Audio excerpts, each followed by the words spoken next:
I'm going to record this class. So in this class, I'm going to talk about be verb, do verb, and have verb in details. অর্থাৎ কিভাবে এই verb গুলোকে আমরা practically ব্যবহার করি। অর্থাৎ এই যে ভার্ব গুলো, এগুলোকে আমরা যে অক্সিলারি বা হেল্পিং ভার্ব হিসাবে জানি, বাট এরা শুধুমাত্র অক্সিলারি বা হেল্পিং ভার্ব না। এরা কখন অক্সিলারি ভার্ব হিসেবে ব্যবহৃত হয়, কখন একটা সেন্টেন্স বা বাক্যকে নেগেটিভ বা ইন্টারোগেটিভ করার জন্য ব্যবহৃত হয়, কখন এই ভার্ব গুলো অর্থ দেয়, কখন দেয় না, কখন এই ভার্ব গুলো আবার মেইন ভার্ব হিসাবে যে কোনো টেন্সের স্ট্রাকচারে ব্যবহৃত হতে পারে।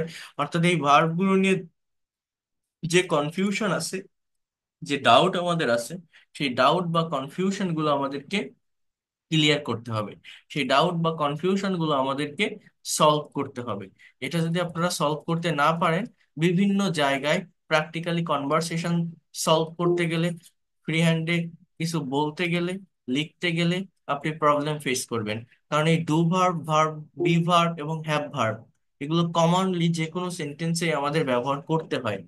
তো এগুলোকে ইংলিশ ল্যাঙ্গুয়েজের একটা ভিত্তি বা একটা ফাউন্ডেশন বলা যেতে পারে। তো এদের সম্পর্কে যদি ক্লিয়ার কনসেপ্ট বা ধারণা আপনার না থাকে, আপনি কখনোই ইংলিশ ল্যাঙ্গুয়েজটাকে ভালোভাবে ডেভেলপ করতে পারবেন না। যেমন এইখানে এই যে একটা কথা, যে Lucy is having a large family, এই সেন্টেন্সটা এই সেন্টেন্সটা কারেক্ট সেন্টেন্স নাকি রং সেন্টেন্স, আপনারা কেউ বলতে পারেন? Lucy is having a large family, Correct, correct sentence.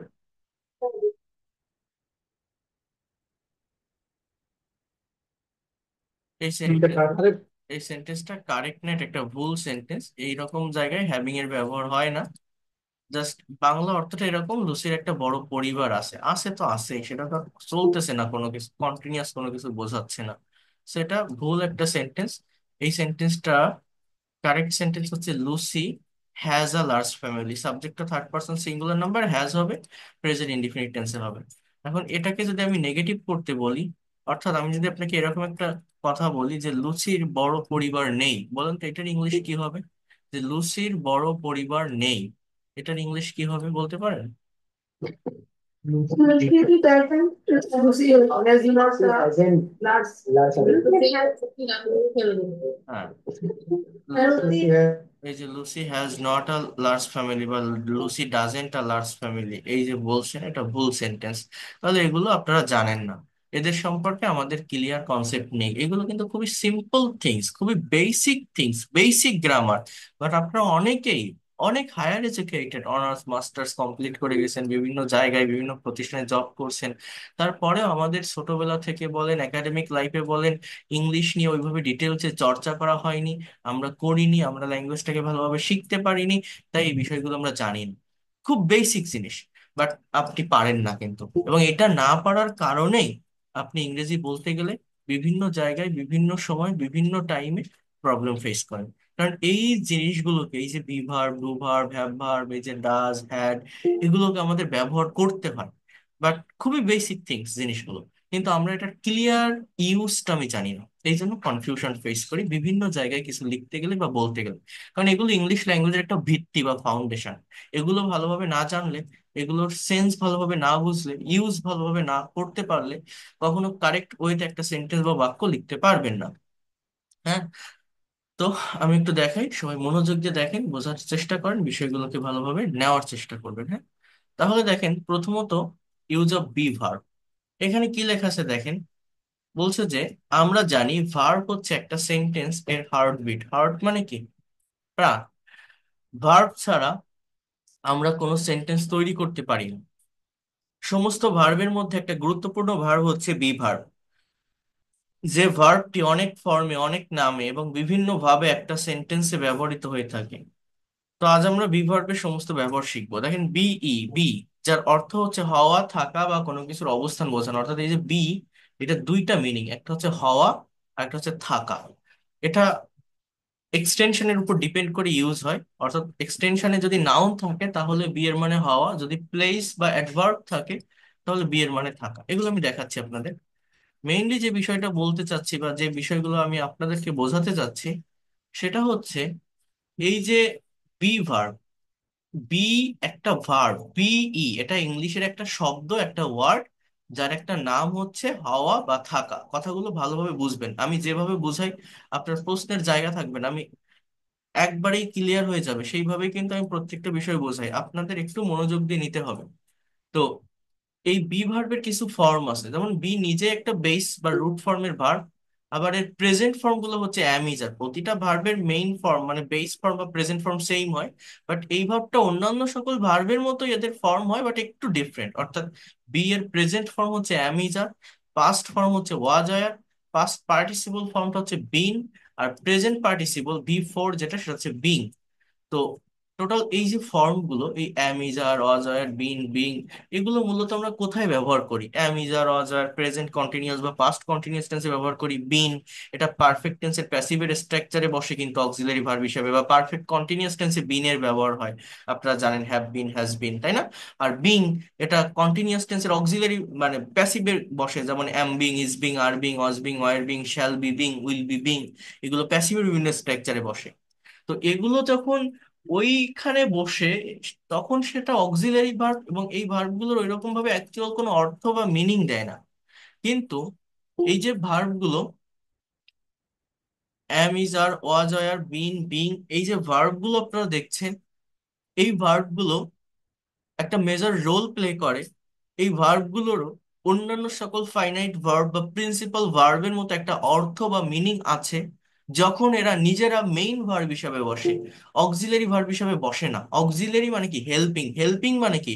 যারা অন্য আরেকটা ভার্বকে হেল্প করে, সাহায্য করে। অর্থাৎ অক্সিলারি ভার্ব, অক্সিলারি ভার্বের কাজটা কি? একটা সেন্টেন্সে একটা মেইন ভার্ব থাকে, সেই মেইন ভার্বের পূর্বে মূলত এই ওয়ার্ডগুলো বসে ওই মেইন ভার্বকে কারেক্ট টাইমে কথা বলতে সাহায্য করে। সেটা হচ্ছে অক্সিলারি ভার্বের কাজ।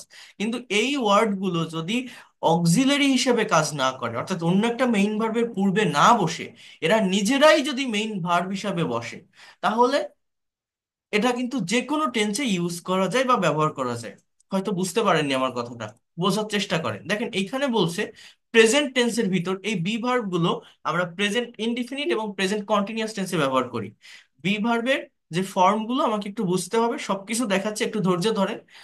এগুলো পার্সন ভেদে হয়ে থাকে। আই এর সঙ্গে এম হয়, হি, শি, ইট বা third person singular number subject হলে ইজ হয়, উই, ইউ, দে বা প্লুরাল সাবজেক্ট হলে আর বসে। এবং এই যে অ্যামিজার, এটা প্রেজেন্ট টেন্সের ভিতর শুধুমাত্র প্রেজেন্ট ইনডিফিনিট টেন্স এবং প্রেজেন্ট কন্টিনিউয়াস টেন্সে ব্যবহৃত হয়। প্রেজেন্ট ইনডিফিনিট টেন্সে যদি অ্যামিজার বসে তাহলে এটা মেইন ভার্ব হিসাবে বসে। প্রেজেন্ট কন্টিনিউয়াস টেন্সে যদি বসে সেটা অক্সিলারি বা হেল্পিং ভার্ব হিসাবে বসে। এখানে অনেক কিছু দেওয়া আছে, আমি এগুলো নিয়ে আলোচনা করব বা দেখাবো, বাট তার আগে আমি বেসিক বিষয়টা লিখে একটু ক্লিয়ার করি। আমার ওই ফাইল দেখে পড়ানো আমার ওইভাবে হয় না, আমি নিজের মতো করে বোঝাতে ভালোবাসি। তো আমি একটু আপনাদেরকে দেখাই, সবাই একটু মনোযোগ দেন। আরে অবস্থা, একটু ওয়েট করেন, আমি একটু ওয়ার্ড ফাইলের ভিতর যাই, জাস্ট ওয়েট আ মিনিট। আমি একটু নিজের মতো করে যদি দেখাই তাহলে এটা আপনাদের বোঝাতে আমার অনেক বেশি সহজ হবে বা সুবিধা হবে। দেখেন, একটা কথা আমি বারবার বলছি, এর আগেও বলছি, যে ইংরেজিতে কথা বলতে গেলে আমাদের টেন্সের ব্যবহার শিখতে হয়।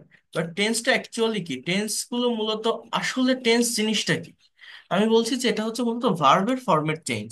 আপনাদের মনে থাকার কথা, এটা অনেক সবগুলো ক্লাসেই বলে আসছি, যে এক একটা টেন্সের স্ট্রাকচারে মূলত এক এক ধরনের ভার্বের ফর্ম ব্যবহৃত হয়। এটা হচ্ছে আমাদের মেইন কথা। মনে রাখেন ভালোভাবে কথাগুলো। এখন এই ভার্বের ফর্মগুলো টেন্সের বিভিন্ন স্ট্রাকচারে ব্যবহৃত হয়ে কথার পরিবর্তন, সময়ের পরিবর্তন বা কালের পরিবর্তন হয়। ভার্বের ফর্ম মেইনলি আমাদের বইগুলোতে তিনটা ফর্ম থাকে: প্রেজেন্ট, পাস্ট, পাস্ট পার্টিসিপল। আমি বলছি টোটাল ফর্ম হয় পাঁচটা। তো এই পাঁচটা ফর্মই আমাদের জানতে হবে। এই যে V1 বা ভার্বের প্রেজেন্ট ফর্ম, এই যে V2 বা পাস্ট ফর্ম, এই যে V3 বা পাস্ট পার্টিসিপল ফর্ম, V4, এইগুলোকে আগে জানতে হবে। এটা যদি আপনি না জানেন, ইংলিশে কখনো পারফেক্টলি কথা বলতে পারবেন না, স্পিকিং করতে পারবেন না, ফ্রি হ্যান্ডে লিখতে পারবেন না। যে কোনো কিছু লিখতে গেলে বা বলতে গেলে মেইন কাজ, মেইন ওয়ার্ক এই ভার্বটাকে নিয়ে, ভার্বের ফর্মকে নিয়ে। এই যে আপনি স্পোকেন ইংলিশ শিখছেন, এটা এই ভার্বের জায়গাটা ভালোভাবে ট্রান্সফর্ম করতে পারলে স্পিকিং করা খুবই সহজ, খুবই ইজি। তো যেমন গো মানে যাওয়া, এর পাস্ট ফর্ম কি? ওয়েন্ট। এর পাস্ট পার্টিসিপল ফর্ম কি? গান। গো, ওয়েন্ট, গান। প্রেজেন্ট পার্টিসিপল ফর্ম কি? গোয়িং। থার্ড পারসন ফর্ম কি? গোস। প্রতিটা ভার্বের এরকম পাঁচটা ফর্ম থাকে, হ্যাঁ। এই যে রাইট মানে লেখা, কথাটা একটু বোঝেন। WRIT, রাইট, এর পাস্ট ফর্ম কি? রোড। পাস্ট পার্টিসিপল ফর্ম কি? রিটেন। প্রেজেন্ট পার্টিসিপল ফর্ম কি? রাইটিং। থার্ড পারসন ফর্ম কি? রাইটস। এই প্রতিটা ভার্বের যেমন পাঁচটা ফর্ম থাকে, দেখেন এই যে ড্র মানে কি? ড্র। ড্র মানে আঁকা, এর পাস্ট ফর্ম কি জানেন? ড্রিউ। এটা কোথায় বসে? পাস্ট ইনডিফিনিট টেন্সের পাস্ট পার্টিসিপল ফর্ম কি? ড্রন। এটা কোথায় বসে? পারফেক্ট টেন্স গুলোতে বসে বা প্যাসিভের স্ট্রাকচারে বসে। প্যাসিভ আমি আপনাদের পরে শেখাবো, ওটা খুব ইম্পর্টেন্ট একটা টপিক। এর প্রেজেন্ট পার্টিসিপল কি? ড্রয়িং। তো এই যে প্রেজেন্ট পার্টিসিপল অর্থাৎ এই যে V4 বা এই যে V5, এটাকে বলা হয় থার্ড পারসন ফর্ম। এই ফর্মগুলো আমাদের বইতে দেওয়া থাকে না, কারণ এগুলো টেন্স শেখার সঙ্গে সঙ্গে হয়ে যায়। তো বাট এগুলো জানার প্রয়োজন আছে। কেন প্রয়োজন আছে? আমার সবগুলো ভার্বের V5 V4 সেম হয় না, একটু ডিফারেন্ট, একটু ঝামেলা আসছে, যেটা আমাদের একটু বুঝতে হবে।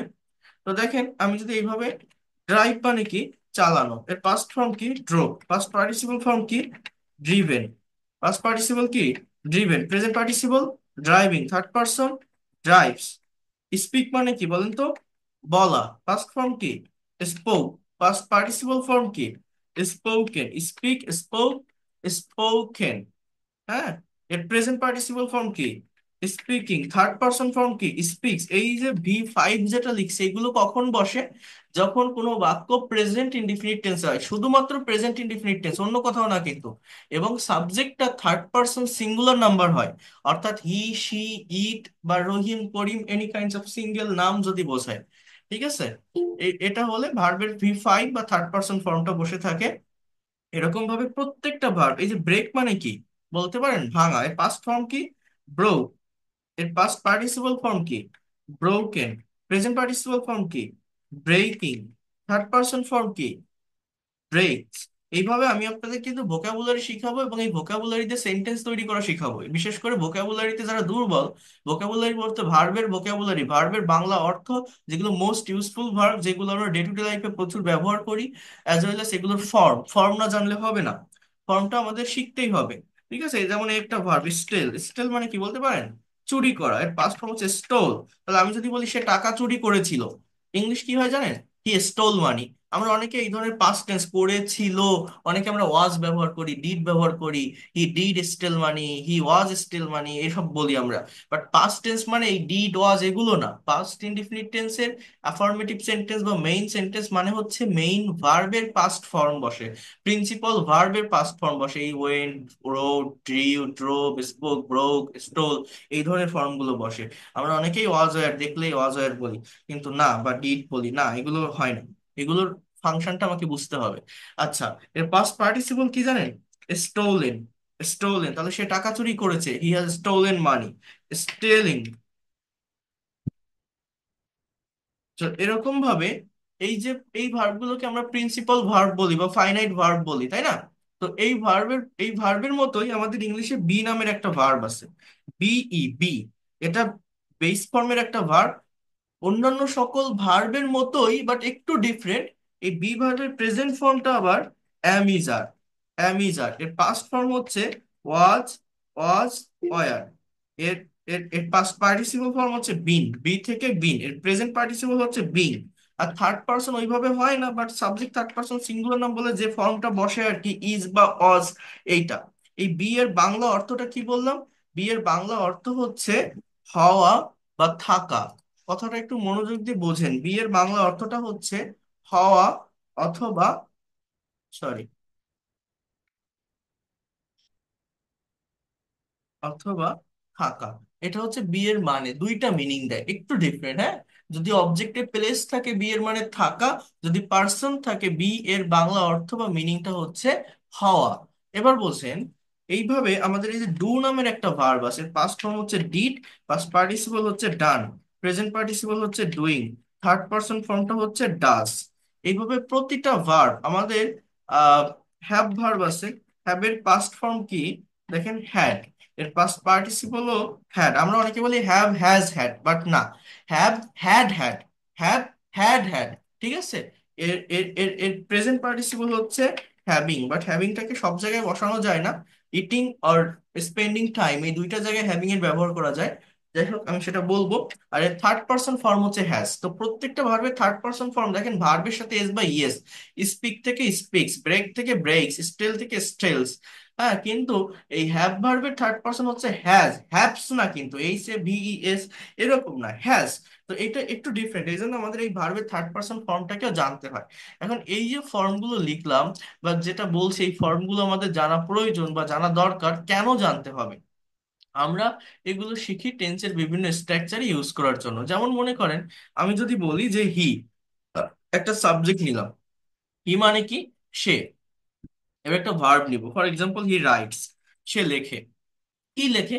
হি রাইটস আ লেটার। একটা সেন্টেন্সে সাবজেক্ট আর ভার্ব বসাতে পারলে বাকি যে অংশটুকু থাকে বা অবজেক্টের যে জায়গাটা, সেটা অটোমেটিক্যালি চলে আসে। তো এই বাক্যটা আমি মনে করেন লিখলাম যে হি রাইটস আ লেটার। এটা কোন টেন্সে আছে? Present indefinite tense. বাংলা অর্থ কি? সে চিঠি লেখে। আমি যদি বলি সে চিঠি লিখতেছে, he is writing, he is writing a letter, তাই না? আমরা এরকম বলি না? আমি যদি বলি সে চিঠি লিখেছিল, হি রোট এ লেটার। গত ক্লাসে কিন্তু দেখিয়েছি আপনাদের, রোট এ লেটার, সে চিঠি লিখেছিল। পাস্ট টেন্স, রাইটের পাস্ট ফর্ম কি? রোট। হি রাইটস এ লেটার, সে চিঠি লেখে। অর্থাৎ প্রতিদিন কেউ কোনো কাজ করে, অ্যাজ ইউজুয়াল কোন একটা কাজ হয় রেগুলার ওয়েতে। হি রোট এ লেটার, সে চিঠি লিখেছিল। He will write a letter. অর্থাৎ সে একটা চিঠি লিখবে, সে একটা চিঠি লিখবে। এবার আমি যদি বলি সে একটা চিঠি লিখেছে, প্রেজেন্ট পারফেক্ট টেন্সের স্ট্রাকচার কি? He has written. রিটেন, রাইটের পাস্ট পার্টিসিপল অনেকে রাইটেন বলে, ড্রাইভেন বলে, বাট না, ড্রিভেন। রিটেন, ড্রন, ঠিক আছে? He has written a letter, সে একটা চিঠি লিখেছে। তো এইভাবে এই যে রাইট ভার্বটাকে যেমন আমি সবগুলো টেন্সে ব্যবহার করতে পারছি তাদের ফর্ম অনুযায়ী, এখানে থার্ড পারসন ফর্ম ব্যবহার করলাম, এখানে সেকেন্ড ফর্ম ব্যবহার করলাম, এখানে উইল প্লাস প্রেজেন্ট ফর্ম ব্যবহার করলাম, এখানে V4 ব্যবহার করলাম, বা এখানে V3 ব্যবহার করলাম। কোন ভার্বে? রাইট ভার্বে, টেন্সের স্ট্রাকচার মেনটেন করে। এবং এই রাইট দিয়ে আমরা এখানে টোটাল কয়টা, আমরা 1 2 3 4 5টা সেন্টেন্স কিন্তু লিখে ফেললাম। যে সে চিঠি লেখে, সে চিঠি লিখেছিল, সে চিঠি লিখবে, সে চিঠি লিখতেছে, সে চিঠি লিখেছে। অর্থাৎ রাইট মানে লেখা। এই লেখা কথাটাকে আমি আমি কি করতে পারতেছি? আমি কিন্তু যে কোনো টেন্সের স্ট্রাকচারে ব্যবহার করতে পারছি, কারণ কি? এটা প্রিন্সিপাল ভার্ব বা মেইন ভার্ব। আমি যদি টেন্সের স্ট্রাকচার জানি, ভার্বের ফর্ম জানি, তাহলে এই রাইট কথাটা দিয়ে আমি বিভিন্ন ওয়েতে একটা বাক্য লিখতে পারি। ইন দ্য সেম ওয়ে, আমাদের এই যে বি ভার্বটা আছে, এই বি ভার্বকেও মেইন ভার্ব হিসাবে যে কোনো টেন্সে লেখা যায়। যেমন মনে করেন, আমি যদি বলি যে হি বি, এই বি মানে হচ্ছে হওয়া বা থাকা, তাহলে এই দুটো ওয়ার্ডের মানে কি জানেন? সে হয় বা সে থাকে। He be. এবার আমি যদি বলি he be a doctor, he be a doctor, সে হয় একজন ডাক্তার। অথবা আমি যদি বলি হি বি, প্লেসের আগে অ্যাট অথবা ইন প্রিপোজিশন বসে, ইন ঢাকা, বাংলা অর্থ সে ঢাকায় থাকে। এখন এই বিটা হচ্ছে বেস ফর্মের ভার্ব বা রুট ফর্ম। এই বি এর একটা প্রেজেন্ট ফর্ম আছে, সবগুলো ভার্বের বেস ফর্ম বা প্রেজেন্ট ফর্ম সেম, বাট এই বি ভার্বটা একটু ডিফারেন্ট। বি এর প্রেজেন্ট ফর্ম হচ্ছে অ্যামিজার। অর্থাৎ আপনি যদি এখানে বি বসান, এটা ভুল না, বাট এখানে আমার ভার্বের ফর্মগুলোকে একটু মেনটেন করতে হয়। তো এই অ্যামিজার মানে কি? হওয়া বা থাকা, বি এর ফর্ম এটা। তাহলে এই যে জায়গাটা, এই অ্যামিজার পার্সন ভেদে বসবে, যেহেতু হি আছে তাহলে আমার ইজ বসাতে হবে। তাহলে হি ইজ আ ডক্টর, তাহলে ইজ এর মানে কি? সে হয় একজন ডক্টর। তাহলে সাবজেক্টের পর ভার্বের প্রেজেন্ট ফর্ম প্লাস এক্সটেনশন, তাহলে হি ইজ ইন ঢাকা, সে ঢাকায় আছে। তাহলে এই যে দুটো বাক্য আমি লিখলাম, এই দুটো বাক্য কি কোনো কন্টিনিউয়াস টেন্স? এখানে কোনো আলাদা ভার্ব আছে তার সাথে আইএনজি আছে? নেই। এই ইজ ছাড়া এখানে আর কোনো ভার্ব নেই, ইজটাই এখানে মেইন ভার্ব। তাহলে এই ইজ এর বাংলা অর্থ হচ্ছে হওয়া, যেহেতু এক্সটেনশনে নাউন আছে ডক্টর। আর এই ইজ এর বাংলা অর্থ হচ্ছে থাকা, যেহেতু এখানে প্লেস আছে। অর্থাৎ সে হয় একজন ডাক্তার, আর এর মানে হচ্ছে সে ঢাকায় থাকে, সে ঢাকায় আছে, হি ইজ ইন ঢাকা। এবং এটা প্রেজেন্ট ইনডিফিনিট টেন্সের সেন্টেন্স, নট কন্টিনিউয়াস, মনে রাখবেন। ইজটাই মেইন ভার্ব। তাহলে আমি যদি বলি সে ঢাকায় ছিল, হি ওয়াজ, হি ওয়াজ আ ডক্টর, সে একজন ডাক্তার ছিল। তাহলে এটা কোন টেন্স? ওয়াজ এর আমরা শুধু কন্টিনিউয়াস টেন্সে, পাস্ট কন্টিনিউয়াস টেন্সে ব্যবহার করি, বাট না, পাস্ট ইনডিফিনিট টেন্সেও ওয়াজ এর ব্যবহার হয় যখন এটা মেইন ভার্ব হিসেবে বসে। তাহলে আমি যদি বলি হি ওয়াজ ইন ঢাকা, তাহলে সে ঢাকায় ছিল। হি ওয়াজ আ ডক্টর, সে একজন ডাক্তার ছিল। তাহলে আমি এই ফিউচার টেন্স কিভাবে লিখছি? যে he will write a letter, will plus ভার্বের বেস ফর্ম। তাহলে আমার এখানে বেস ফর্ম বা রুট ফর্মটা হচ্ছে বি। বি এর মানে কি? হওয়া বা থাকা। তাহলে আমি যদি এরকম একটা সেন্টেন্স বলি, হি উইল বি, উইল মানে কি? Future possibility. বি মানে কি? হওয়া বা থাকা। তাহলে উইল বি মানে কি? হবে, he will be a doctor, সে একজন ডাক্তার হবে। আবার আমি যদি এখানে বলি যে সে ঢাকায় থাকবে, হি উইল বি ইন ঢাকা। অর্থাৎ এই জায়গাটা আপনাদেরকে একটু বুঝতে হবে, শ্যাল বি বা উইল বি আমরা কিন্তু ফিউচার কন্টিনিউয়াস টেন্সে বসাই, বাট এইখানে এই যে উইল বি লিখলাম, হি উইল বি আ ডক্টর, এটা কি কোনো কন্টিনিউয়াস টেন্স? না, এটা ফিউচার ইনডিফিনিট টেন্স, এখানে বিটাই মেইন ভার্ব, ভার্বের বেস ফর্ম বসে মডেলের পর। তো যদি কন্টিনিউয়াস হতো তাহলে এর পরে আরেকটা মেইন ভার্ব থাকতো, তার সাথে আইএনজি হতো, কিন্তু না, এখানে এইটাই মেইন ভার্ব, তাহলে সে একজন ডাক্তার হবে। আবার আমি যদি বলি যে এই যে সে চিঠি লিখতেছে, he is writing a letter, তাহলে বি এর কন্টিনিউয়াস ফর্ম কি? বি এর কন্টিনিউয়াস ফর্ম দেখেন বিং, BEING। বি এর থার্ড পারসন ফর্ম কি? বিন, BEEN। তাহলে রাইট এর থার্ড পারসন ফর্ম কি? রাইট এর থার্ড পারসন ফর্ম রিটেন। এই রাইটের কন্টিনিউয়াস ফর্ম কি? রাইটিং। তাহলে আমি যদি বলি সে একজন ডাক্তার হচ্ছে, ডাক্তার হওয়াটা তার একটা প্রসেসিং এর ভিতর আছে, তাহলে আমি এরকম বলতে পারি কিন্তু যে হি ইজ, এই ইজটা হচ্ছে অক্সিলারি ভার্ব টেন্সের স্ট্রাকচারের ইজ, আর এই বিংটা হচ্ছে বি ভার্বের, অর্থাৎ হওয়া বা থাকা অর্থে যে বি ভার্বটা, যে মেইন ভার্বটা আমাদের বসতেছে, তার continuous form is being a doctor, অর্থাৎ সে একজন ডাক্তার হচ্ছে। ডাক্তার হওয়াটা তো একটা প্রসেসিং এর ভিতর আছে, he is becoming a doctor, he is getting a doctor, he is, ah, এই ধরনের ওয়ার্ড গুলো আপনি ব্যবহার করতে পারেন, যে বিং আ ডক্টর।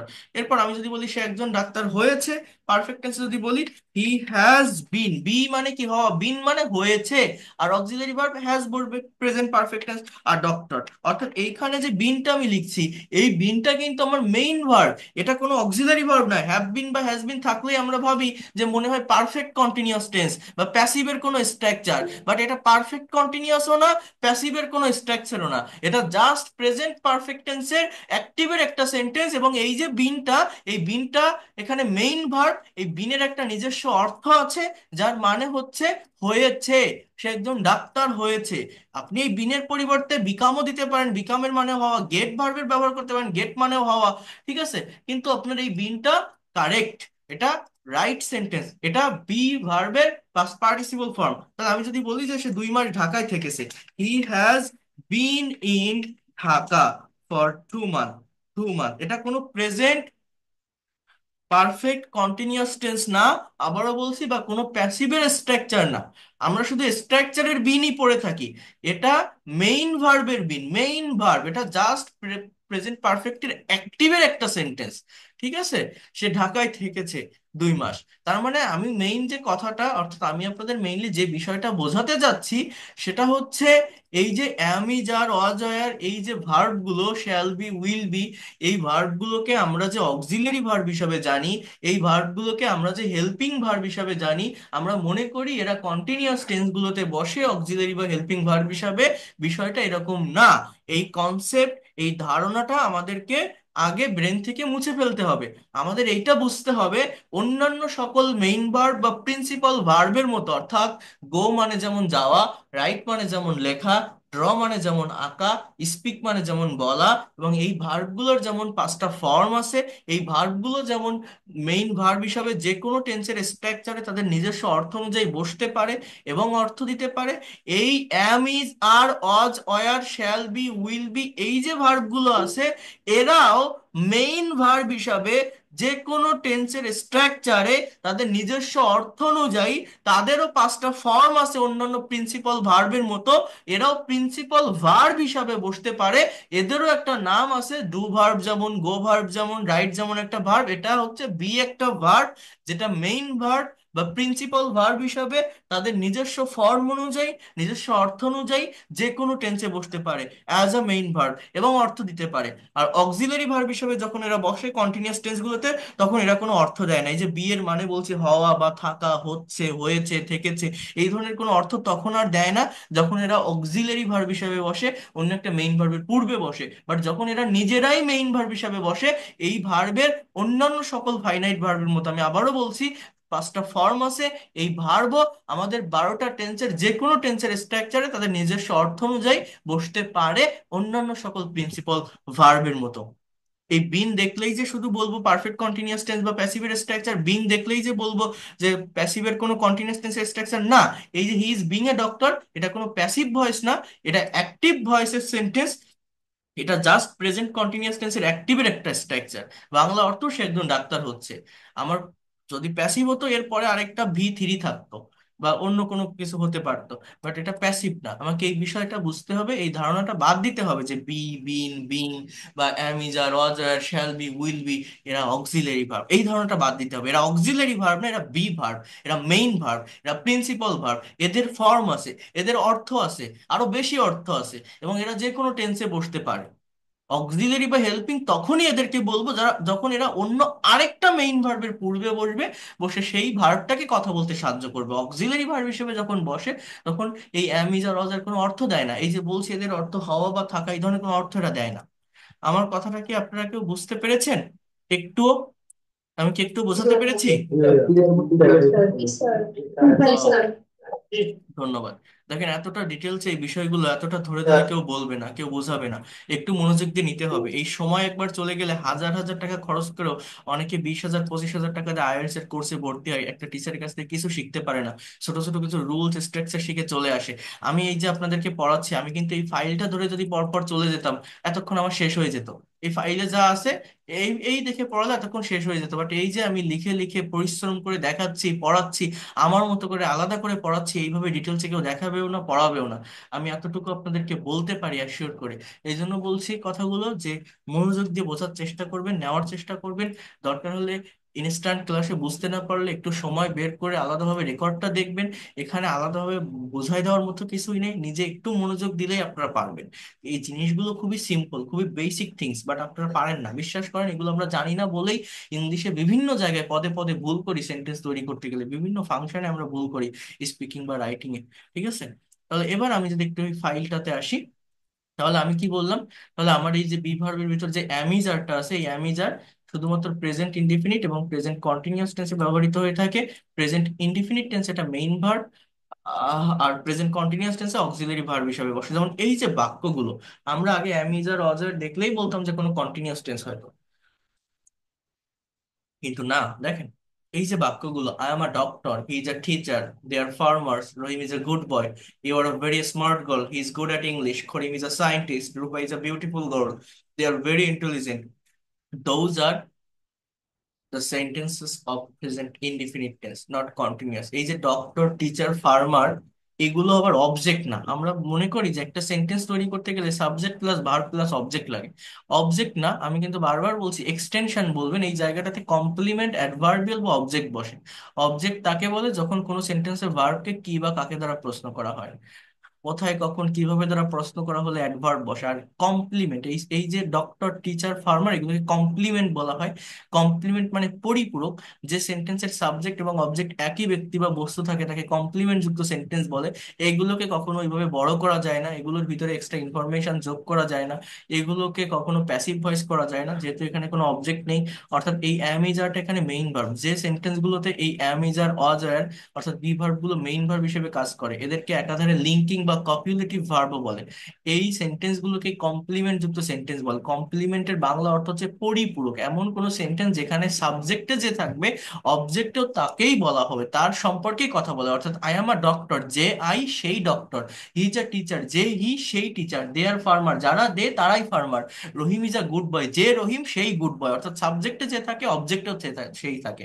মানে সাবজেক্ট আর এক্সটেনশনের ভিতর একটা সেতু তৈরি করে, একটা ব্রিজ ক্রিয়েট করে, একটা লিঙ্ক ক্রিয়েট করে। এই জন্য এগুলোকে লিঙ্কিং ভার্বও বলে। এই অ্যামিজার অজার কোনো সেন্টেন্সের মেইন ভার্ব হিসেবে থাকলে, সেই সেন্টেন্স গুলোর এই এক্সটেনশনে যে ওয়ার্ডটা বসে, এগুলোকে কমপ্লিমেন্ট যুক্ত ওয়ার্ড বলে। এই কমপ্লিমেন্ট নাউন বা অ্যাডজেক্টিভ দুই প্রকারের হয়।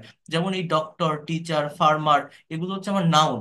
কিন্তু দেখেন এই যে করিম, এই যে আহ এখানে আছে দে আর ভেরি ইন্টেলিজেন্ট, এটা আমার কিন্তু adjective. He is tall, he is very strong, his eyes colour is black. তাহলে এই যে টল, স্ট্রং, ব্ল্যাক, ইন্টেলিজেন্ট, এগুলো কিন্তু আমার আবার অ্যাডজেক্টিভ। আবার ওই যে ডক্টর, টিচার, ফার্মার, এগুলো কিন্তু আমার নাউন। তো এই বিষয়গুলো আমাকে একটু বুঝতে হবে। আচ্ছা, এরপর দেখেন কন্টিনিউয়াস টেন্সে কিভাবে বসতেছে। যখন আমার এই অ্যাম ইজ আর ওয়াজ আর কন্টিনিউয়াস, অর্থাৎ প্রেজেন্ট কন্টিনিউয়াস টেন্সে অক্সিলারি ভার্ব হিসেবে বসবে, অর্থাৎ অন্য আরেকটা মেইন ভার্বের পূর্বে যখন বসে, তখন এরা কিন্তু অ্যাকচুয়ালি কোনো মিনিং দেয় না। এখানে মেইন ভার্বটা যে অর্থ থাকে, সেই অর্থটাই প্রকাশ পায়। এরা জাস্ট সেন্টেন্সটাকে ওই টাইমে বলতে সাহায্য করে টেন্সের স্ট্রাকচার অনুযায়ী। এবং এগুলোর মূলত ব্যবহার হয় একটা সেন্টেন্স বা বাক্যকে নেগেটিভ বা ইন্টারোগেটিভ করার জন্য।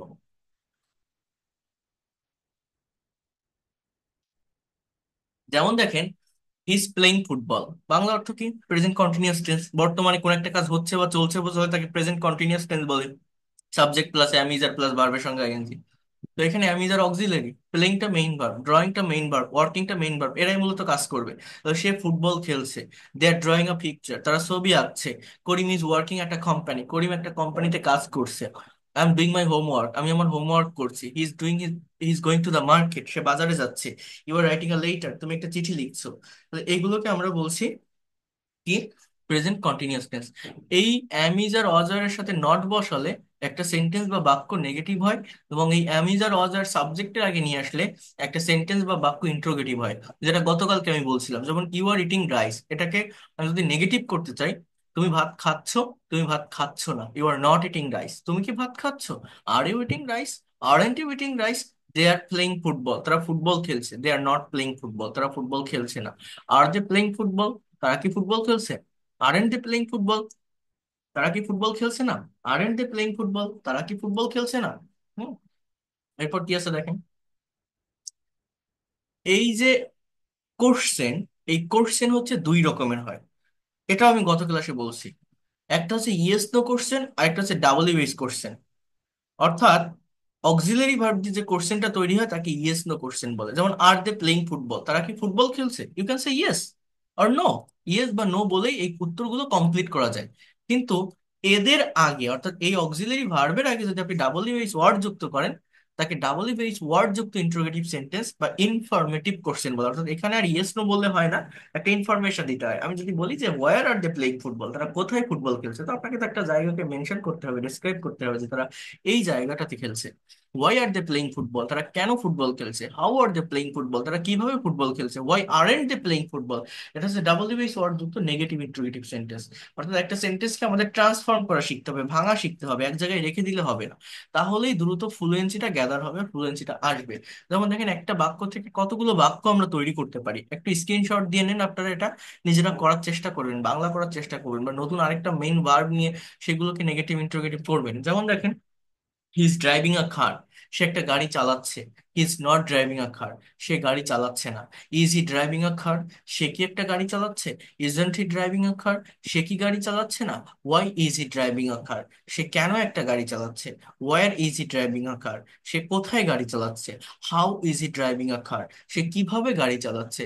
Y isn't he driving a car, সে কেন গাড়ি চালাচ্ছে না? Where isn't he driving a car, সে কোথায় গাড়ি চালাচ্ছে না? সে কোথায় গাড়ি চালাচ্ছে না। ঠিক আছে। এবার ওয়াজ ওয়্যার, ওয়াজ ওয়্যারও ওই প্রেজেন্ট টেন্সের ভিতর যেভাবে অ্যামিজারের ব্যবহার হয়েছে, ওয়াজ ওয়্যারও পাস্ট ইনডিফিনিট এবং পাস্ট কন্টিনিউয়াস টেন্সে ব্যবহৃত হবে। পাস্ট ইনডিফিনিট টেন্স এটা main verb, past continuous tense auxiliary verb. যেমন he was a good boy, I was a teacher, they were players, Rahim was a doctor, you were happy, you were smart girl, they were brilliant students, they were wrong, he was ill. So those are the sentences of past indefinite tense. Was wire থাকলেই যে past continuous হবে এরকম না, এটা past indefinite টেন্সের sentence. আবার দেখেন, future টেন্সের ক্ষেত্রে যে কথাটা আমি বলছিলাম, যে আমার ফিউচার কন্টিনিউয়াস টেন্সের স্ট্রাকচার হচ্ছে সাবজেক্ট প্লাস শ্যাল বা উইল বি প্লাস ভার্বের সঙ্গে আইএনজি। কিন্তু ওই ভার্বের সঙ্গে আইএনজি না থেকে যদি বিটা মেইন ভার্ব হিসাবে বসে, তাহলে কিন্তু ফিউচার ইনডিফিনিট টেন্সেও আমার এই শ্যাল বি উইল বি এর ব্যবহার হতে পারে। যেমন I will be a doctor, আমি একজন ডাক্তার হব। He will be a teacher, সে শিক্ষক হবে। ইট উইল বি ডেঞ্জারাস, এটা বিপজ্জনক হবে। দে উইল বি ফুটবলার, তারা ফুটবলার হবে। You will be a teacher, তুমি একজন শিক্ষক হবে। সো যখন আপনি নেগেটিভ করবেন, উইল নট কে কন্ট্রাস্টে ওন্ট বলা হয়, যে I won't be a doctor, আমি একজন ডাক্তার হব না। He won't be a teacher, সে একজন শিক্ষক হবে না। They won't be a footballer, তারা ফুটবলার হবে না। আর যখন ইন্ট্রোগেটিভ করবেন, অনেকেই বিটাকে সাবজেক্টের আগে নিয়ে চলে আসেন, বাট শুধুমাত্র উইলটা সাবজেক্টের আগে আসবে, বিটা পরে থাকবে। অর্থাৎ সে কি একজন ডাক্তার হবে? Will he be a doctor, এগুলো কিন্তু ফিউচার ইনডিফিনিট, নট কন্টিনিউয়াস। হ্যাঁ, will he be a doctor, will they be footballer, তারা কি ফুটবলার হবে? Will you be a teacher, তুমি কি একজন শিক্ষক হবে? আর যখন নেগেটিভ ইন্টারোগেটিভ করা হবে, won't he be a doctor, সে কি ডাক্তার হবে না? ওন্ট দে বি ফুটবলার, তারা কি ফুটবলার হবে না? Won't you be a teacher, তুমি কি শিক্ষক হবে না? এগুলোকে নেগেটিভ ইন্টারোগেটিভ বলে। আর ফিউচার কন্টিনিউয়াস টেন্স কোনটা? এই শ্যাল বি বা উইল বি এর পর আরেকটা ভার্ব থাকবে, তার সঙ্গে আইএনজি হবে। তখন এই বি এর মানে হওয়া থাকা এগুলো হবে না, কোন একটা কাজ চলতে থাকবে, হতে থাকবে, এই ধরনের একটা মিনিং দিবে, অর্থাৎ মেইন ভার্বটাকে অ্যাড করতে হবে এখানে। I will be eating rice, আমি ভাত খেতে থাকবো। He will be driving a car, সে গাড়ি চালাতে থাকবে। They will be playing football, তারা ফুটবল খেলতে থাকবে। You will be doing this work, তুমি এই কাজটা করতে থাকবে। Ruma will be drawing a picture, Ruma একটা ছবি আঁকতে থাকবে। Karim will be going to Dhaka, Karim Dhaka যেতে থাকবে। We will be learning English, আমরা ইংরেজি শিখতে থাকবো। I won't be eating rice, আমি ভাত খেতে থাকবো না। He won't be driving a car, সে গাড়ি চালাতে থাকবে না। They won't be playing football, তারা ফুটবল খেলতে থাকবে না। ইন্টারোগেটিভটা কি? Will I be eating rice, আমি কি ভাত খেতে থাকবো? Will he be drawing a car, driving a car, সে কি একটা গাড়ি চালাতে থাকবে? তাহলে দেখেন বিটা কিন্তু সাবজেক্টের পরে থাকবে অলওয়েজ। আবারও বলছি, will be he driving a car এরকম না, will he be driving a car. আগে উইল অর্থাৎ auxiliary verb, then subject, then be, then main verb, then extension. Will they be playing football, will Ruma be drawing a picture. বাংলাটা কি? রুমা কি একটা ছবি আঁকতে থাকবে? এগুলো বারবার প্র্যাকটিস করতে হবে, এটা প্র্যাকটিস না করলে ইনস্ট্যান্ট কনভারসেশন বা কমিউনিকেশন বা স্পিকিং এ আমাদের মুখের উপর আসবে না। ইংলিশ একটা ভাষা, এটা আমি টিচার, আমি পড়াচ্ছি, আপনি শুনতেছেন, শুনলে হবে না, আপনাকে চর্চা করতে হবে। ঠিক আছে? আচ্ছা, এখন আমি একটু বলি আমার এই জায়গাটাতে মেইন যে পারপাস, মেইন যে থিংস, মেইন যে কথা, সেটা হচ্ছে ওইটুকুই আপনারা মনে রাখেন যে এই যে কথাটা বললাম যে অ্যাম, ইজ, আর ওয়াজ, ওয়্যার বা বি, বিন, বিং, এগুলোকে যে আমরা ব্যবহার করি, আমি বলছি এগুলোকে আমরা অক্সিলারি ভার্ব হিসেবে চিনি বা জানি। বাট বিষয়টা কি বললাম, এটা অক্সিলারি না শুধু, এটা মেইন ভার্ব হিসাবে অন্যান্য সকল প্রিন্সিপাল বা ফাইনাইট ভার্বের মতো এই বি ভার্বেরও একটা বাংলা অর্থ আছে, যার মানে হওয়া বা থাকা। এবং মেইন ভার্ব হিসাবে এরা যে কোনো টেন্সের স্ট্রাকচারে তাদের নিজস্ব অর্থ অনুযায়ী বসতে পারে। আমি যদি একটু আরেকটা জায়গায় আসি, অর্থাৎ ডু ভার্ব নিয়ে একটু কথা বলি, দেখেন এখানে আবার আসবো, একটার সাথে একটা কম্পেয়ার করতে হয়। একটু এই জায়গাটা বোঝার চেষ্টা করেন। দেখেন ইউজ অফ ডু ভার্ব, এখানে কি লেখা আছে, মনোযোগ দিয়ে একটু বোঝেন। এখানে বলছে যে এই যে ডু, ডাজ, ডিড, এই যে ভার্ব গুলো, এগুলোর সঙ্গে আমরা খুবই পরিচিত। আমরা জানি যে ডু মানে করা। আমি যদি বলি ডু মানে কি, আপনি জানেন ডু এর সিম্পলি ডু এর মানেটা হচ্ছে করা। কিন্তু আমি যদি আপনাকে বলি যে ডু ইউ লার্ন ইংলিশ, তুমি কি ইংরেজি শেখো? ডু ইউ লার্ন ইংলিশ, এই বাংলা এই সেন্টেন্সটা বাংলা হচ্ছে, তুমি কি ইংরেজি শেখো, অর্থাৎ লার্ন মানে শেখা। ওই শব্দের অর্থটা প্রকাশ পাচ্ছে, ডু এর কি কোনো অর্থ এখানে প্রকাশ পাচ্ছে? ডু মানে যে করা, এই করা নামের কোনো শব্দ এই বাক্যটার ভিতরে প্রকাশ পাচ্ছে? যে ডু ইউ লার্ন ইংলিশ পাচ্ছে না। তার মানে ওই ডুটার কোনো অর্থ নেই, দ্যার ইজ নো মিনিং, ওটা জাস্ট ইন্ট্রোগেটিভ সেন্টেন্সে অক্সিলারি ভার্ব হিসেবে বসতেছে শুধুমাত্র কোশ্চেন করার জন্য। ডু মানে যে করা, ওই করা অর্থটা ওইখানে দেয় না। তাহলে ডু এর মানে করা, এই করা অর্থটা কখন হবে? যখন ডু ভার্বটা মেইন ভার্ব হিসাবে কোনো সেন্টেন্সে বসবে। ডু ভার্ব যদি মেইন ভার্ব হিসাবে বসে, তাহলে ডু ভার্বের যে অ্যাকচুয়াল অর্থটা আছে করা। বি ভার্ব যখন মেইন ভার্ব হিসাবে বসবে, তাহলে বি ভার্বের যে অ্যাকচুয়াল অর্থটা আছে হওয়া বা থাকা, তখন সেটা প্রকাশ পাবে। বাট অক্সিলারি বা হেল্পিং ভার্ব হিসেবে যদি বসে, অন্য আরেকটা ভার্বকে কথা বলতে সাহায্য করার জন্য যদি বসে, তখন কিন্তু এগুলো কোনো মিনিং দিবে না। যেমন ডু এর ফর্মও আছে do, did, done, doing, does, তাই না? আই ডু মাই ওয়ার্ক, আমি আমার কাজ করি, এখানে এটা main verb. He did his work, সে তার কাজ করেছিল, main verb. He has done his work, এটা মেইন ভার্ব, সে তার কাজ করেছে। অর্থাৎ মেইন ভার্ব হিসাবে আপনি কিন্তু এগুলোকে ওইভাবেই যে কোনো টেন্সের স্ট্রাকচারে, যে কোনো সেন্সে তাদের নিজস্ব অর্থ অনুযায়ী বসাতে পারেন, নিজস্ব মিনিং অনুযায়ী।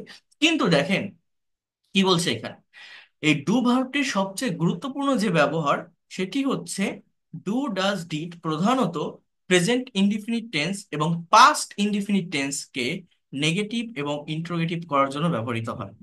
আমি এটা গতকালকের ক্লাসে বলছিলাম আপনাদের, কারো মনে আছে কিনা, যে আমাদের টোটাল টেন্সের স্ট্রাকচার হচ্ছে 12টা। এই 12টা স্ট্রাকচারের ভিতর মেইন যে সেন্টেন্সটা থাকে বা যে অ্যাফার্মেটিভ সেন্টেন্স, 10টাতেই অক্সিলারি ভার্ব থাকে মেইন বা অ্যাফার্মেটিভ সেন্টেন্সে। দুইটা টেন্সে থাকে না, প্রেজেন্ট আর পাস্ট ইনডিফিনিট টেন্সে। এটার কথা কেন বলছি? এর রিজনটা হচ্ছে, যে কোনো, ভালোভাবে শুনবেন, যে কোনো সেন্টেন্স বা বাক্যকে আমি যদি নেগেটিভ করতে যাই, ওই সেন্টেন্স বা বাক্যের ভিতরে যে অক্সিলারি ভার্বটা থাকে, তার সাথে নট বসালে একটা বাক্য নেগেটিভ হয়। অক্সিলারি ভার্বটা যদি সাবজেক্টের আগে নিয়ে আসেন, তাহলে ইন্ট্রোগেটিভ হয়। এটা আমি বলেছিলাম গত ক্লাসে। কিন্তু প্রেজেন্ট আর পাস্ট ইনডিফিনিট টেন্সের বাক্যগুলোতে কোনো অক্সিলারি ভার্ব থাকে না। এই জায়গায় কোনো সেন্টেন্স বা বাক্যকে নেগেটিভ করতে গেলে এই ডু, ডাজ, ডিড এর সাহায্য নিতে হয়। In the present indefinite tense, we use do as an auxiliary verb for making negative and interrogative sentences. But if the subject is third person singular number, we have to use does. On the other hand, in the past indefinite tense, we use did. as a auxiliary verb for making negative and interrogative sentences. And when we use do, does, or did, the main verb will be base form from third person form or past form. How can we do that? Let's try to understand here. আমাদের 10টাতেই auxiliary verb থাকে, present এবং past indefinite টেন্সে থাকে না। যেমন দেখেন, I am eating rice, আমি ভাত খাচ্ছি। এটা নেগেটিভ করে কিন্তু সিম্পল, যেহেতু এখানে মেইন সেন্টেন্সে অক্সিলারি আছে কি কোনটা, অ্যাম। তো I am not eating rice, আমি খাচ্ছি না। He is playing football, negative কি হবে, he is not playing football. They are watching TV, তারা টিভি দেখছে। প্রেজেন্ট কন্টিনিউয়াস এগুলো, হ্যাঁ। They are not watching TV, তারা টিভি দেখছে না। You are driving a car, you are not driving a car. Rahim has completed his work, Rahim has not completed his work. I have eaten my dinner, I have not eaten my dinner. He has finished his homework, he has not finished his homework. They were playing football, they were not playing football. তাহলে এই যে present perfect tense বলেন বা past continuous tense বলেন, এখানে main সেন্টেন্সে কিন্তু auxiliary verb আছে, হ্যাজ আছে, হ্যাভ আছে, ওয়ার আছে, আর আছে, ইজ আছে, এম আছে। তো যখন আমি নেগেটিভ করব, জাস্ট ওইটার সাথে নট বসালেই আমার নেগেটিভ হয়ে যাচ্ছে। I was singing a song, I was not singing a song. He had gone to Kolkata, he had not gone to Kolkata. He will play football, he won't or will not play football. So very easy, তাই না? এবং even ইন্ট্রোগেটিভও, just auxiliary ভার্বটাকে সাবজেক্টের আগে আনলে আপনার interrogative sentence গুলো তৈরি হয়। যেমন আই এম ইটিং রাইস, আমি ভাত খাচ্ছি। আমি কি ভাত খাচ্ছি? Am I eating rice? He is playing football, সে ফুটবল খেলছে। Is he playing football? সে কি ফুটবল খেলছে? They are watching TV, are they watching TV? তারা কি টিভি দেখছে? You are driving a car, are you driving a car? Rahim has completed his work, has Rahim completed his work? Has Rahim completed his work? I have eaten my dinner, have I eaten my dinner? He has finished his homework, has he finished his homework? They were playing football, were they playing football? Were they playing football?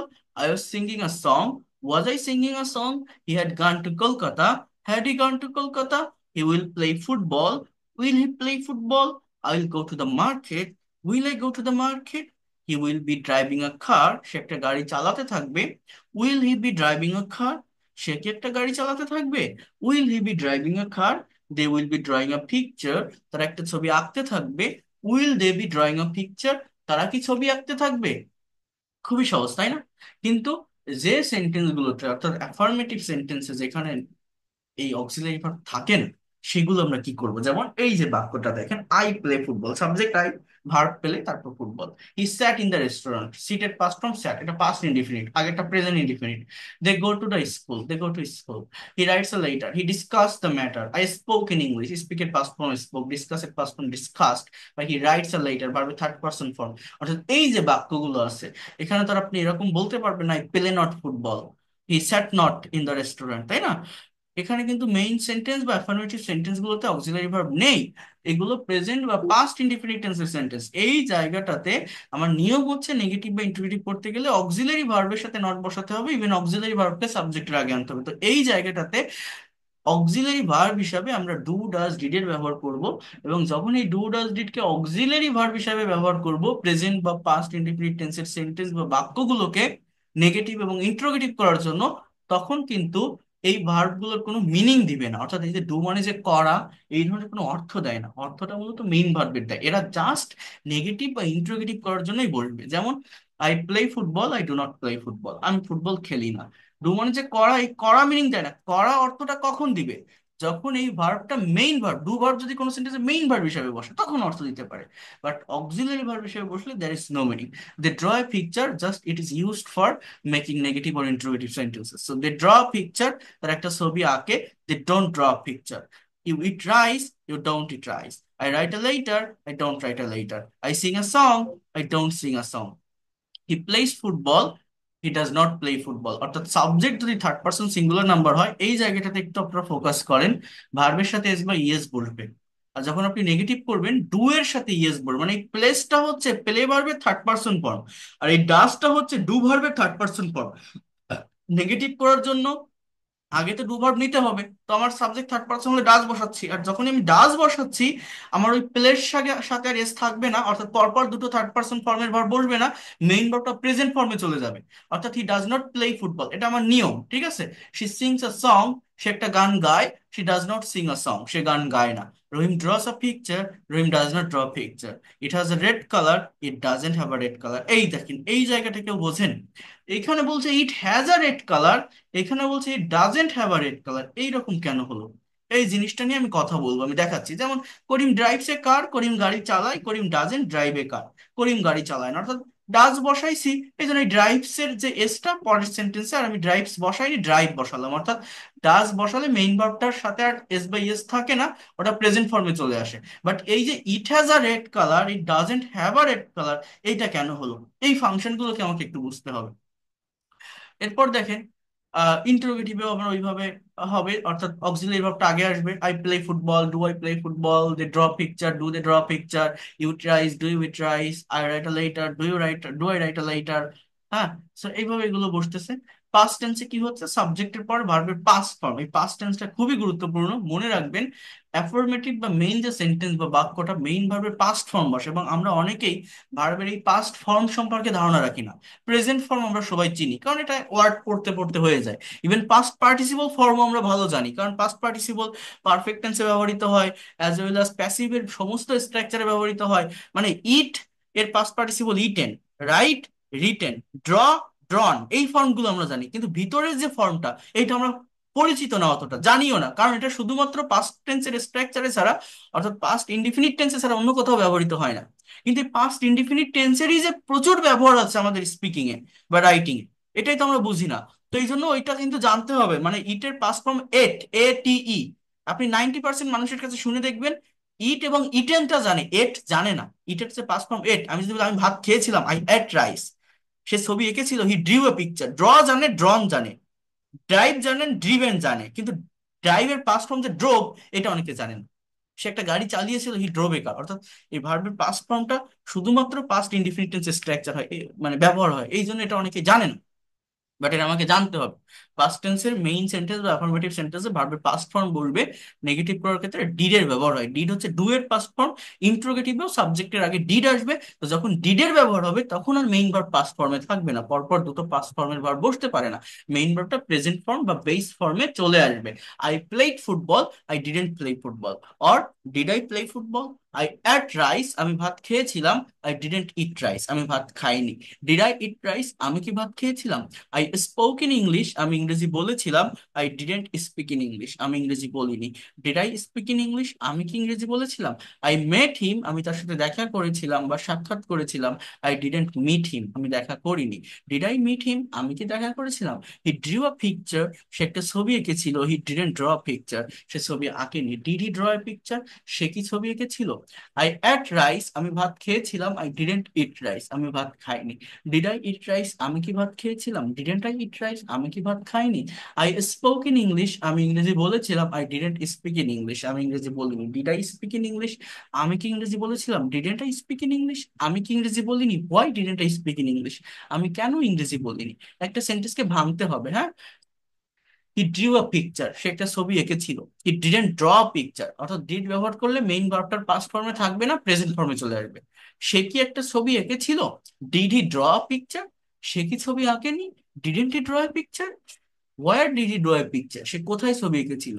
Why didn't he draw a picture, সে কেন ছবি আঁকেনি? When did he draw a picture, সে কখন ছবি এঁকেছিল?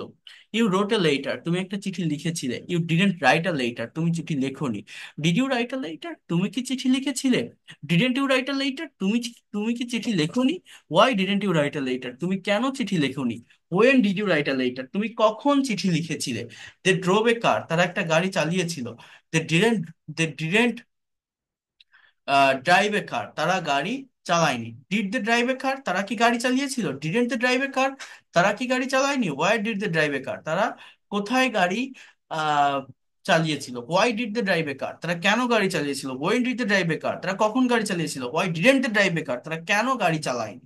তো এইভাবে একটা সেন্টেন্সকে ভাঙতে হবে, ট্রান্সফর্ম করা শিখতে হবে, এবং এগুলো আপনাদেরকে করতে হবে। একটা সেন্টেন্সকে ভাঙতে না পারলে কখনো ভালোভাবে আপনারা ফ্লুয়েন্ট হতে পারবেন না। ট্রান্সফর্ম করতে হবে একটা থেকে আরেকটা, নেগেটিভ থেকে ইন্ট্রোগেটিভ, ইন্ট্রোগেটিভ থেকে নেগেটিভ ইন্ট্রোগেটিভ, নেগেটিভ ইন্ট্রোগেটিভ থেকে ডাবল ইউএস ওয়ার্ড যুক্ত ইন্ট্রোগেটিভ। ঠিক আছে? আচ্ছা, এখন আমি ওই জিনিসটা একটু দেখাই দিই। হ্যাভ ভার্বটা আপনাদের নেক্সট ক্লাসে পড়াবো। ওটা পড়াতে গেলে এখন অনেক ইয়ে হয়ে যাবে, অনেক প্রেশার হয়ে যাবে। নেক্সট ক্লাসে হ্যাভ ভার্ব দেখাবো। তো আমি ওই বিষয়টা একটু বলি। মনে করেন আমরা অনেক সময় এরকম সেন্টেন্স লিখি, আই হ্যাভ আ কার, আমার একটা গাড়ি আছে। অথবা হি হ্যাজ আ পেন, তার একটা কলম আছে। অথবা শি হ্যাড আ ডগ, তার একটা কুকুর ছিল। এইরকম আমরা সেন্টেন্স গুলো লিখি, এবং এই সেন্টেন্স গুলো আমরা যখন নেগেটিভ করি বা ইন্ট্রোগেটিভ করি, আমরা এইভাবে বসাই যে I have not a car, I have not a car, আমার গাড়ি ছিল না। বা he has not a pen, he has not a pen, তার কলম নেই, আমার গাড়ি নেই, তার কলম নেই। বা তার কুকুর ছিল না, he had not a dog, আমরা এরকম বসাই। এখন এইখানে হ্যাড আছে, এইখানে হ্যাজ আছে, এখানে হ্যাভ আছে, তাই বলে কি এগুলো পারফেক্ট টেন্স? এটা কি প্রেজেন্ট পারফেক্ট টেন্স? এটা কি পাস্ট পারফেক্ট টেন্স? কারণ আমরা টেন্সের স্ট্রাকচারে শিখি যে হ্যাড প্লাস ভি3 প্রেজেন্ট পাস্ট পারফেক্ট টেন্সে বসে, বা হ্যাভ হ্যাজ প্রেজেন্ট পারফেক্ট টেন্সে বসে। তাই বলে কি এগুলো প্রেজেন্ট পারফেক্ট? না, প্রেজেন্ট পারফেক্ট টেন্স না, এগুলো কিন্তু প্রেজেন্ট ইনডিফিনিট টেন্স। এখানে হ্যাভটা মূলত মেইন ভার্ব হিসাবে বসছে। এই এই যে শি হ্যাড আ ডগ, এটা পাস্ট পারফেক্ট না, পাস্ট ইনডিফিনিট টেন্স। হ্যাভ এর past form had, main verb হিসাবে বসতেছে। তো মেইন ভার্ব হিসাবে যদি বসে, তাহলে আমি have not, has not, had not কেন বসাবো? এই জিনিসটা আমাকে বুঝতে হবে। আমি যদি বলি যে he goes to school, he goes to school, এই সেন্টেন্সটার বাংলা অর্থ কি? সে স্কুলে যায়। এখন এটার নেগেটিভকে আমি এইভাবে লিখি যে, এই যে সেন্টেন্সটা আমি লিখলাম, এটা নেগেটিভকে আমি এইভাবে লিখি যে হি গোজ নট টু স্কুল। এটা তো আমি লিখি না। এই সেন্টেন্সটা নেগেটিভ কি? এই যে সেন্টেন্স বা বাক্য, এই বাক্যটার নেগেটিভটা হচ্ছে যে হি ডাজেন্ট, ডাজের ব্যবহার করি আমরা, যেহেতু subject third person singular number, গোসটা বসাইছি ওই সাবজেক্ট থার্ড পার্সন হওয়ার কারণে। He doesn't go to school, তাই না? সে স্কুলে যায় না, কথাটা বুঝলেন? He doesn't go to school, সে স্কুলে যায় না। এটা হচ্ছে আমার নেগেটিভ নিয়ম। এটা প্রেজেন্ট ইনডিফিনিট কে করতে গেলে এভাবে করতে হবে। অর্থাৎ এই জায়গাটা একটু দেখেন, এই যে গোস, এই গোস হচ্ছে গো ভার্বের থার্ড পার্সন ফর্ম। আর এই যে ডাজ, এই ডাজ হচ্ছে ডু ভার্বের থার্ড পার্সন ফর্ম। তো যখন আমি ডাজ বসাচ্ছি, এই গোসটা প্রেজেন্ট ফর্মে চলে আসছে। অর্থাৎ পরপর দুটো থার্ড পার্সন ফর্মের ভার্ব পাশাপাশি বসতে পারে না। তো এই জায়গাটাতে এই যে হ্যাজটা দেখেন একটু, এই যে হ্যাজ, এই হ্যাজ কি হ্যাভ ভার্বের থার্ড পার্সন। হ্যাজটা কখন বসতেছে? যখন সাবজেক্ট হি সি ইট, অর্থাৎ থার্ড পার্সন সিঙ্গুলার নাম্বার হচ্ছে। তো subject third person singular number হলে অ্যাফার্মেটিভ সেন্টেন্সে হ্যাজ বসতেছে। যেমন subject third person singular number হলে গো এর জন্য গোস বসতেছে, রাইটস বসতেছে, ড্রজ বসতেছে, ড্রাইভ বসতেছে। বাট এই যে হ্যাভ ভার্বটা, হ্যাভের থার্ড পার্সনটা এইরকম হ্যাভস না। সব ভার্বের থার্ড পার্সন ভার্বের সাথে এস বাই এস, বাট এটা এরকম না, এটা একটু ডিফারেন্ট। এই জন্য আমি বলি ভি5টাও জানতে হবে।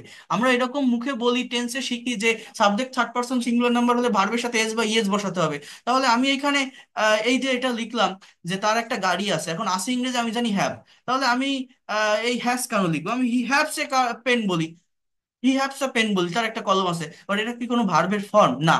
তাহলে এটা তো ভার্বের থার্ড পার্সন ফর্ম না, হ্যাভের থার্ড পার্সন হ্যাজ। তাহলে এখানে আমার ভিন্নতা আছে, পার্থক্য আছে। এই জন্য আমি বলি ভি4 ভি5 এগুলো শিখতে হয়। সবগুলো ভার্বের সাথেই যে এস বাই এস বসালে সেটা থার্ড পার্সন ফর্ম হয়, বিষয়টা এরকম না। এই জিনিসগুলো আমাদের একটু জানতে হয়। তাহলে এই হ্যাবের থার্ড পার্সন ফর্ম আমার হ্যাজ। তাহলে আমি যদি বলি তার একটা গাড়ি আছে, হি হ্যাজ আ কার। আমি যদি বলি সে স্কুলে যায়, হি গোস টু স্কুল। তাহলে সে স্কুলে যায় না, he doesn't go to school. তাহলে তার গাড়ি আছে, হি হ্যাজ আ কার, তার গাড়ি আছে। তাহলে তার গাড়ি নেই, তার গাড়ি নেই। আমার যেহেতু প্রেজেন্ট ইনডিফিনিট টেন্স, আমি হ্যাজ নট কেন বসাবো? আমি তো গোস নট বসাচ্ছি না। তাহলে আমি এখানে কি বসাবো? হি ডাজে, ডাজের ব্যবহার করবো, যেহেতু subject third person singular number. তাহলে হি ডাজেন্ট। এবার ওই হ্যাশটা কি আর হ্যাশ থাকবে? এখানে গোসটা কি আর এখানে গোজ আছে? প্রেজেন্ট ফর্মে চলে আসছে না, গো হয়ে গেছে গোস। তাহলে আমার এই জায়গাটাতে হ্যাজের প্রেজেন্ট ফর্ম কিন্তু হ্যাভ। হ্যাজটা থার্ড পার্সন ফর্ম, এর প্রেজেন্ট ফর্ম কি? হ্যাভ। এই ডাজ বসার কারণে আমার পরপর দুটো থার্ড পার্সন ফর্ম বসবে না, ডাজ বসার কারণে মেইন ভার্বটা প্রেজেন্ট ফর্মে চলে আসবে। তাহলে এখানে হি ডাজেন্ট হ্যাভ আ কার, অর্থাৎ তার একটা গাড়ি আছে, হি হ্যাজ আ কার, তার গাড়ি নেই, হি doesn't have a car, he has not. এটা আর কখনো কোনোদিন বলবেন না, বসাবেন না। হ্যাভ নট, হ্যাজ নট আমরা বসাই, কখন বসাই সেটা? যখন এই হ্যাজ যদি অক্সিলারি ভার্ব হিসেবে বসে, অন্য আরেকটা মেইন ভার্ব যদি অ্যাফার্মেটিভ সেন্টেন্সটাতেই থাকে, তখন। অর্থাৎ হি হ্যাজ প্লেড ফুটবল, অর্থাৎ সে ফুটবল খেলেছে। আপনি যদি এটার নেগেটিভ করেন, আপনি এভাবে বলতে পারবেন হি হ্যাজ নট প্লেড ফুটবল, অর্থাৎ সে ফুটবল খেলেনি, কারণ এটা প্রেজেন্ট পারফেক্ট টেন্স, এখানে প্লেড শব্দটা মেইন ভার্ব, এই হ্যাজটা অক্সিলারি ভার্ব। তো এই জায়গায় এর সাথে আপনি নট বসাতে পারেন, কোনো সমস্যা নেই। কিন্তু এইখানে তো হ্যাজ অক্সিলারি না, হ্যাজটাই তো মেইন ভার্ব। তো মেইন ভার্বের সাথে তার নট বসানো যায় না, এই জন্য হি ডাজেন্ট হ্যাভ আ কার। ঠিক আছে, তার গাড়ি আছে, তার গাড়ি নেই। তাহলে এই যে আমি যদি এরকম একটা বাক্য এই যে দেখালাম, যেটা যে শি হ্যাড আ ডগ, তার একটা কুকুর ছিল, তাহলে তার কুকুর ছিল না, আমরা she had not a dog বলি। এটা বলবো না। আমি যদি বলি সে স্কুলে গিয়েছিল, হি ওয়েন্ট টু স্কুল, সে স্কুলে যায়নি, হি ওয়েন্ট নট বলি। বা হি রোট নট এ লেটার বলি, সে চিঠি লেখেনি, তা তো বলি না, ডিডেন্ট ব্যবহার করি, তাই না? তাহলে এটা হ্যাবের পাস্ট ফর্ম হ্যাড। তাহলে শি ডিডেন্ট, আমার এখানে ডিডের ব্যবহার হবে, শি ডিডেন্ট। আর ওই হ্যাড আমার পাস্ট ফর্ম, তো দুটো পরপর পাস্ট ফর্ম, হ্যাড হ্যাবের পাস্ট ফর্ম, ডিড ডু এর পাস্ট ফর্ম, দুটো পরপর পাস্ট ফর্মের ভার বসতে পারে না। আমার এই হ্যাডটা প্রেজেন্ট ফর্মে চলে আসবে ডিড বসালে, অর্থাৎ হি ডিডেন্ট হ্যাভ আ ডগ। অর্থাৎ তার কুকুর ছিল না, তার একটা কুকুর ছিল, হি হ্যাড আ ডগ, তার কুকুর ছিল না, he didn't have a dog, he didn't have a dog, he didn't have a dog, he doesn't have a car, তার গাড়ি নেই, he didn't have a dog, তার কুকুর ছিল না। অর্থাৎ ডিড, ডাজ এগুলো বসালে main verb always present form বা বি ওয়ান বা রুট ফর্মে চলে আসে, ভার্বের ওই থার্ড পারসন ফর্ম বা ভি টু থাকে না। আর হ্যাভ ভার্বের third person form has, do ভার্বের থার্ড পারসন ফর্ম ডাজ। আর যখন আমার ওই ডাজ বসে, ডু ভার্বের সেকেন্ড ফর্ম ডিড, হ্যাভ ভার্বের সেকেন্ড ফর্ম হ্যাড। তো যখন আমার এই ডিড বসে, মেইন ভার্বটা আমার হ্যাভ হয়ে যাবে। যখন আমার এই ডাজ বসে, মেইন ভার্বটা আমার হ্যাভ হয়ে যাবে। ঠিক আছে, প্রেজেন্ট ফর্মে চলে আসবে। যখন এই ডিড বসে, মেইন ভার্বটা গো হয়ে যাবে ওয়েন্ট থেকে। যেমন সে স্কুলে গিয়েছিল, হি ওয়েন্ট টু স্কুল, সে যায়নি, he didn't go to school. সে চিঠি লিখেছিল, হি রোট এ লেটার, সে চিঠি লেখেনি, he didn't write a letter. অর্থাৎ ডিডও পাস্ট ফর্ম, রোটও পাস্ট ফর্ম, ওয়েন্টও পাস্ট ফর্ম, ডিও পাস্ট ফর্ম। তো পরপর দুটো পাস্ট ফর্ম বসবে না, যখন নেগেটিভ বা ইন্টারোগেটিভ করার জন্য ডিড বসাচ্ছি, মেইন ভার্বটা প্রেজেন্ট ফর্মে চলে আসতেছে। মেইন ভার্ব কোথায় আসছে? প্রেজেন্ট ফর্মে। এই বিষয়টা আপনাদেরকে মনে রাখতে হবে। আর যখন আমি প্রেজেন্ট ইনডিফিনিট টেন্সে এই যে গোস, রাইডস, ড্রস বসাচ্ছি, তখন আমার ডাজ বসাতে হচ্ছে নেগেটিভ বা ইন্টারোগেটিভের জন্য। আর যখন ডাজ বসাচ্ছি, তখন এই গোস, রাইড, ড্রস থাকবে না। মেইন ভার্বটা ড্রাইভস থেকে, হি হি ড্রাইভস এ কার, সে গাড়ি চালায়, সে গাড়ি চালায় না, হি ডাজেন্ট ড্রাইভ এ কার। ঠিক আছে, হি স্পিক্স ইংলিশ, সে ইংরেজি বলে, সে ইংরেজি বলে না, he doesn't speak English. Main ভার্বটা প্রেজেন্ট ফর্মে চলে আসে, ডিড বা ডাজ যেটাই বসান, মেইন ভার্বটা প্রেজেন্ট ফর্মে চলে আসে। এটা হচ্ছে মেইন বিষয়। আর হ্যাভ ভার্বটাকে আরো ডিটেলসে জানতে হবে, সেটা আমি নেক্সট ক্লাসে আমরা দেখাবো। আজকে এই যে পর্যন্ত বললাম, এই পর্যন্ত আপনারা একটু পড়াশোনা করে আসেন। আর আপনাদের আরেকটা কথা, আমি আপনাদের কিছু টাস্ক দিব এখন থেকে, আপনাদের কিছু সেন্টেন্স ট্রান্সলেশন দিব। অর্থাৎ আমি যে টেন্সটা শিখালাম আপনাদের, বা এই যে শিখিয়ে যাচ্ছি এখনো পর্যন্ত যে বিষয়গুলো দেখাচ্ছি, এইগুলোকে মেনটেন করে আমরা অনেকেই শুধু টেন্সের স্ট্রাকচার শিখে বসে থাকি। বাট স্ট্রাকচার শিখে বসে থাকলে হবে না, এটার প্র্যাকটিক্যাল অ্যাপ্লাই করতে হবে। আপনি স্ট্রাকচার সবই জানেন, কিন্তু যখনই প্র্যাকটিক্যালি একটা কথা বাংলায় ভাবতেছেন, ইংলিশে বলতে চাচ্ছেন, আপনারা অনেকেই কনফিউশন ফেস করেন। আমি এরকম একটা সেন্টেন্স বাংলায় ভাবতেছি, এটা ঠিক কোন টেন্সের ভিতরে যাবে, কন্টিনিউয়াস না পারফেক্ট, না পারফেক্ট কন্টিনিউয়াস। অর্থাৎ বাংলা দেখলে, বাংলা সেন্টেন্স দেখে আপনি ইংলিশে সেটাকে ট্রান্সফর্ম করতে পারেন না বা বুঝতে পারেন না, কনফিউশনে থাকেন। এই প্রবলেমটা থেকে ওভারকাম করার জন্য, এই প্রবলেমটা দূর করার জন্য, আমি আপনাদের 500 এক্সাম্পল অফ টেন্সের একটা ফাইল, একটা পিডিএফ ফাইল, একটা শিট আমি আপনাদেরকে প্রোভাইড করব। এবং এই ফাইলটা আপনারা যদি এক্সারসাইজ করেন, আপনারা যদি পড়েন, তাহলে আমি আপনাদেরকে বলতে পারি যে এই টেন্সের এই জায়গাটা নিয়ে আপনাদের কোনো ধরনের প্রবলেম হবে না। এই ফাইলটা আমার এইখানে এখন নেই, আমি এখন দেখাতে পারতেছি না, আমার এই পিসিটা রিসেট দেওয়ার কারণে সবকিছু ফরম্যাট হয়ে গেছে। তো আমি সেটা আপনাদেরকে পাঠিয়ে দিব, আমার ল্যাপটপে আছে, আমি পাঠিয়ে দিব। ওই সেন্টেন্সগুলো একটু প্র্যাকটিস করবেন, তারপর ওই সেন্টেন্সগুলো থেকে আমি আপনাদেরকে ট্রান্সলেশন করতে দিব। এক একটা ট্রান্সলেশন পার্টে 25টা করে সেন্টেন্স থাকে, সেখানে 18টা পার্ট আছে। এবং এই ট্রান্সলেশন গুলো রেগুলার ওয়েতে আপনাদের করতে হবে। যদি করতে পারেন, তাহলে দ্রুত এই জায়গাটাকে আপনারা ডেভেলপ করতে পারবেন। অর্থাৎ এই যে কোনো কিছু বাংলায় ভাবলে সেই বিষয়টাকে ইংলিশে ট্রান্সফর্ম করা, ইংলিশে বলা, ইংলিশে লেখা ইনস্ট্যান্টলি, কনফিউশন ফেস না করে, এইটা আপনারা করতে পারবেন। আর ডু ভার্ব, বি ভার্ব এটা নেক্সট ক্লাসে দেখাবো। এখন যদি কারো কোনো কোশ্চেন থাকে, তাহলে রেইজ হ্যান্ড অপশনটা প্রেস করে রাখেন, আমি আপনাদের সাথে কথা বলবো এখন। যদি you have any question about this topic, এই যেটা পড়ালাম এই বিষয়ে, ঠিক আছে?